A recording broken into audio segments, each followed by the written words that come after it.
लड़की का दिल भी ना आपके लिए पिघल जाएगा जी। यस, तो चलिए आज बताती हूँ यार, लेकिन उससे पहले वीडियो को लाइक कर देना। मैंने पिछली वीडियो में बोला नहीं तो आपने लाइक नहीं किया, तो वीडियो को लाइक कर देना। चैनल पर पहली बार आया तो सब्सक्राइब कर देना। और चलिए अखन आप सुन रहे हैं माँ सरस्वती म्यूजिक शॉप। डीजे जब बाजै छै धम धम छौरी सब नाचै छै छम छम। डीजे जब बाजै छै धम धम छौरी सब नाचै छै छम छम। गेरनिया चलल नहीं जैतौ दरदई सहल नहीं जैतौ। गेरनिया चलल नहीं जैतौ दरदई सहल नहीं जैतौ।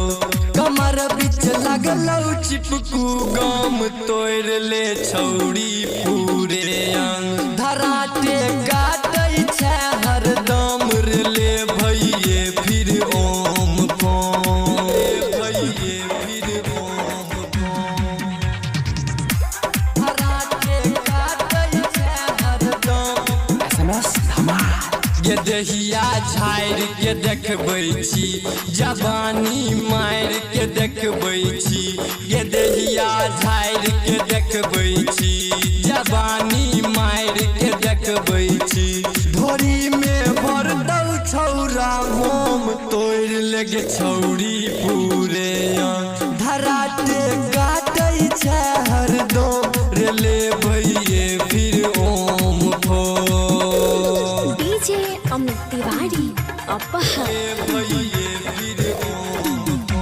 ये राइटर मन्नू नहीं मिलतो ई गायक सन्नू नहीं मिलतो। ये राइटर मन्नू नहीं मिलतो ई गायक सन्नू नहीं मिलतो।